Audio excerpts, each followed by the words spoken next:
বন্ধুরা দেখো এখানে গাছ লাগানো চলছে। এই গাছগুলো কিন্তু আগেই লাগানো হয়েছিল, কিন্তু গাছগুলো মোটেই ঠিকভাবে লাগানো হয়নি। তাই দেখো এগুলোকে আবার ঠিক করে লাগিয়ে দিচ্ছে আমার বরমশাই। আর আমার দাদা কিন্তু কালকে এক ব্যাগ মাটি নিয়ে এসেছিল, কিন্তু ও কিন্তু সময়ের অভাবে লাগাতে পারেনি।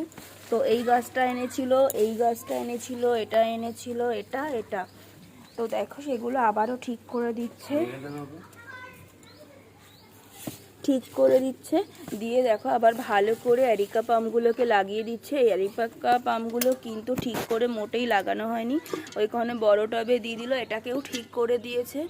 আর এই দেখো কি কি গাছগুলো কতটা সুন্দর লাগে। আর শীতকালে কিন্তু ফুল গাছ দেখতেও কিন্তু খুব ভালো লাগে যখন ফুলগুলো ফোটে।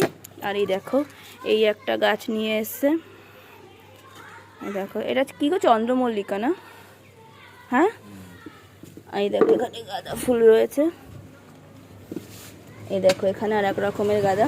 আর শীতকালে কিন্তু বড় বড় থোকা থোকা গাঁদা ফুলগুলো ফুটলে কিন্তু খুব ভালো লাগে দেখতে, পুরো অন্যরকম লাগে। আর দাদাদের বাড়িতে কিন্তু প্রচুর গাছ রয়েছে, দেখো চারিদিকে শুধু গাছ গাছ গাছ। তো দাদা কালকে এনেছিল, তো লাগাতে পারিনি, সেটা তো বললামই। তাই আজকে একটু লাগিয়ে দিচ্ছে, তাহলে কিন্তু আর ফেলে রাখা হবে না, গাছগুলো নাহলে নষ্ট হয়ে যাবে সময়ের অভাবে। এই দেখো এইগুলোর মধ্যে কিন্তু খুব সুন্দর সুন্দর ফুল ফোটে। দেখো এটা ওইদিকে প্রায় সেট হয়ে গেছে। আর টবগুলো দেখো দাদারা দত্তপুকুর থেকে নিয়ে এসে, তোমরা যারা টব কিনবে বা বাড়িতে এরকম গার্ডেন বানাও, দত্তপুকুর থেকে টব আনতে পারো, ওখানে কিন্তু খুব সুন্দর সুন্দর টব পাওয়া যায়, মাটির টব। দেখো টবগুলো একটা এক একটা কতটা সুন্দর। এই দেখো কত টব নিয়ে এসে দেখাচ্ছি। এই দেখো এখানে একটা রয়েছে, এটাও খুব সুন্দর। এই দেখো গ্যারেজের মধ্যে কিন্তু আরও টব রয়েছে, দেখো টবগুলোর সাইজগুলো কতটা সুন্দর।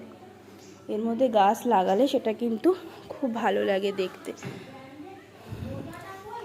এই দেখো ছোটনদা তোর জন্য কাজগুলো হেল্প করে দিল, যাতে তোর এসে আর কষ্ট করতে না হয়। টাকা দিবি এসে, বুঝেছিস?